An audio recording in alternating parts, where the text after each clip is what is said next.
dedicated to Eastern and Southern Kentucky. This is WYMT Mountain News at 11. Good evening, I'm Steve Hensley. COVID-19 continues to spread across the United States. The number of confirmed cases in the country now surpasses both China and Italy, and the number of dead appears to be accelerating. CBS's Tom Hansen reports from New York. The first COVID-19 death was reported in the United States on February 29th. There have been over 1,000 in the 4 weeks since. Numbers I can barely even comprehend. I know a lot of you feel the same, and they all represent real human beings, real families. The coronavirus has now claimed lives in 42 states and territories. And while the unprecedented efforts to slow the outbreak may be working, they aren't stopping it. It could be your own. It might be your spouses. It could be your parents. It could be your next door neighbor. But you have it within your power, the opportunity to save lives if you will simply minimize the contact that you have with other people. Doctors in Louisiana and Massachusetts say the number of new coronavirus cases is surging. New York City remains the disease's epicenter in the U.S. People come in, they get intubated, they die, the cycle repeats. In New York and across the country, this pandemic has inflicted another kind of pain as well, an economic pain.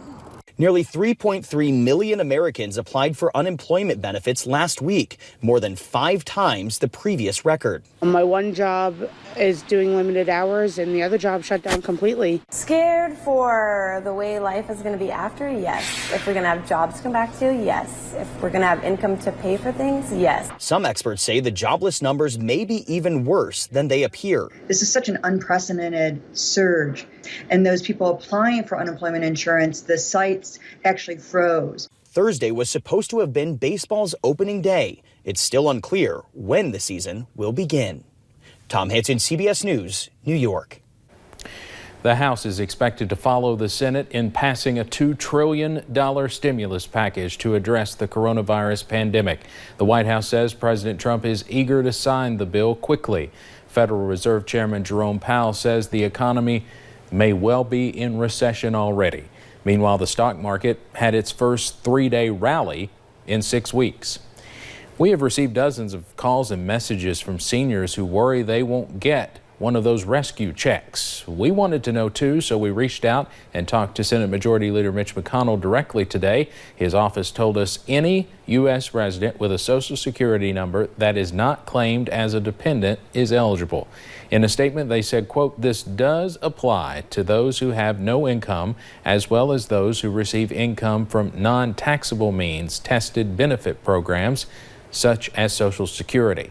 The question still remains, though, if they will receive the same amount as other U.S. citizens. Individuals who earn up to $75,000 will receive $1,200. Families will earn an additional $500 per child. And we have a web story that explains that much more clearly than probably I did on WYMT.com. Breaks it down very well. Governor Beshear is urging everyone to stay healthy at home as we try to stop the spread of coronavirus. There are now at least 248 cases of COVID-19 in Kentucky. The counties in red are where at least one case has been reported. The governor announced 50 new cases today, and that's the highest one-day total of new cases so far here in the Bluegrass. The governor says Kentucky still has not seen the peak of the virus yet. He says it is critical everyone do their part to social distance and protect Kentuckians. He also urged county judge executives and mayors to make sure large groups are not gathering at parks. The Lexington Herald-Leader reports a McCreary County woman who tested positive for the virus had to be ordered by a judge to stay at home. This after health officials said she refused to quarantine herself. They received complaints to their hotline about the woman from people who saw her out in public. Violating the order could lead to criminal charges.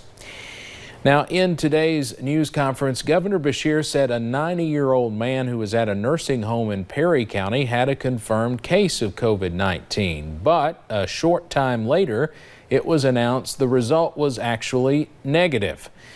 Now, today we spoke to Public Health Director Scott Lockhart, who said typically once a COVID-19 test is processed at the state lab, the local public health directors are notified before Governor Beshear gives his daily news conference. Today, Lockhart says while the state was processing more tests, a mistake was made.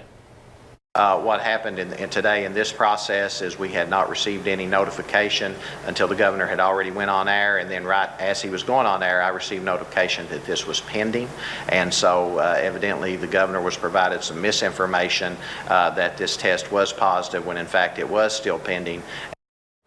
Lockhart says if there is a positive case in Perry County, he will be notified and will work with local officials to make sure everyone is informed. But again, there are still no confirmed cases here in Perry County.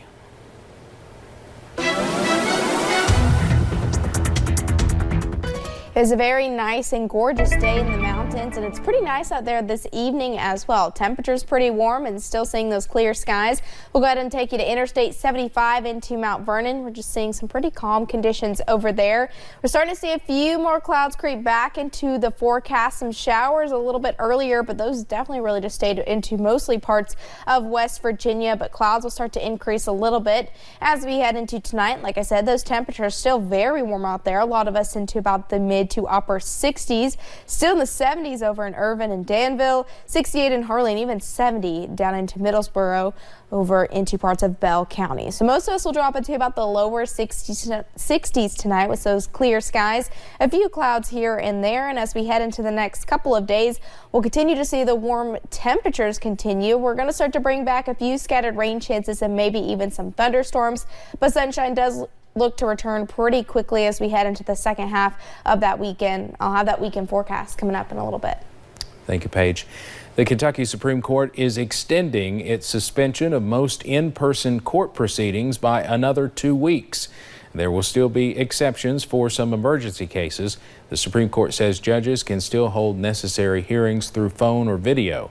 The suspension is now expected to last through April 24th. Kentucky's Attorney General is cracking down on price gouging. Attorney General Daniel Cameron issued subpoenas today to 6 third-party sellers. He says the sellers used Amazon to price gouge during the COVID-19 pandemic. They are accused of marking up prices on emergency and medical supplies, including hand sanitizer and masks. Amazon worked with Attorney General Cameron to identify the suspected sellers. It is a waiting game for many. COVID-19 tests, in some cases, backlogged for more than a week. Our national investigative team talks to a couple who thinks their test has been lost after changing hands at least twice. Here's Investigate TV's Lee Zurich with our COVID-19 tracker. 11 days ago, Kelly had a fever and a dry cough, 2 common coronavirus symptoms. So she went to a drive-through clinic in Louisiana. The clinic mailed her test and many others out of state. There was a 4-day window of testing where they send all the tests out to the Mayo Clinic, and then the Mayo Clinic wasn't able to process those tests because they were overwhelmed. Kelly was told Mayo sent the test to another lab. The results would trickle in. Now she's told the test is probably gone. So your test is lost. Yeah, I think so. It's been 12 days. And while she waits, her husband does too. As soon as she started exhibiting symptoms, I self-isolated. The chef wants to go back to work to fill takeout orders. Instead, he's stuck at home. You can't go back to work because you don't have her test results? Correct. Labs across the country still struggle getting results to sick patients in a timely manner, but that hasn't stopped the confirmed positive cases in our country from soaring. These curves show the cases by country. The U.S. is in the red, Italy is in blue, and South Korea on the bottom in orange. Now, when you go from the bottom to the top, that's the number of cases. Then left to right, that's the days since the outbreak hit 100 cases in each country. While the U.S. has a much larger population than Italy, still, you can see that curve for the U.S. in the red is much more significant as the confirmed cases continue to climb. We've created this interactive map of the country. It's on our website under the COVID-19 tracker story. It gives you a county-by-county look at the number of positive confirmed cases. The darker the color, the more per capita cases. The hotspots across the country, the New York City area, New Orleans, and Washington. But look at some other areas with a large amount of cases. Parts of Colorado, Idaho, Michigan, and in the South, counties in Arkansas, Georgia, and South Carolina. But experts say this map might not truly be reflective of how great this pandemic is hitting our country. One reason why, because of stories like Kelly, a potentially positive case who continues to wait for an answer. Do you think we have a true sense of the number of people infected with the coronavirus in the country? In no way, shape, or form. Absolutely not. No, absolutely not. Both the Mayo Clinic and the testing site responded to our request for comment. They each noted nationwide issues with testing backlogs, and since Kelly's test, each now has in-house testing, so samples are not being sent around to different labs. As more testing becomes available here in the Commonwealth, health experts say we are likely to see a continued rise in coronavirus cases. But more testing also means labs are working around the clock to turn around those results. Shelby Lofton shows us behind-the-scenes work of testing at UK's lab in Lexington. Coronavirus tests at UK went live last Friday. It begins with a swab. We push it up as far as we can go, up into the nose. We're trying to get way back in there to a place called the nasopharynx. And so if it hurts a little bit, or if it's discomfort, if it's not very comfortable, that means that we've done a good job at getting that collection. It's sealed and taken to the lab. We're going to take an aliquot from that liquid, and we're going to place that into another tube, and we're going to put that on a rack with a lot of other tubes. 94 at one time, to be exact. We're going to put that into an instrument that's going to end up performing an extraction process to where we can isolate out any genetic material. But it doesn't end there. A second piece of equipment runs the test that detects whether or not the virus is present.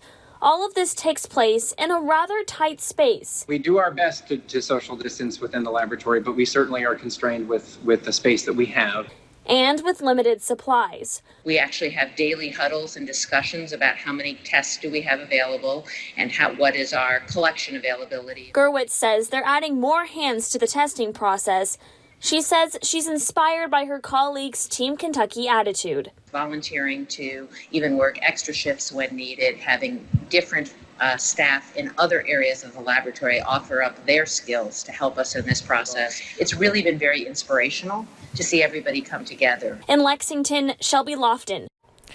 Doctors at UK say right now they have a good supply of tests and personal protective equipment for themselves. They say it's important to recognize the negative test results too, because those have a huge impact on preserving resources. Coming up on Mountain News at 11, find out how one county in eastern Kentucky is making sure its food pantries are stocked up during this pandemic. And we'll introduce you to one group bringing fresh eastern Kentucky meat to those in need. And we'll see a few more clouds and a few more rain chances move back into the mountains tomorrow. I'll have your forecast coming up.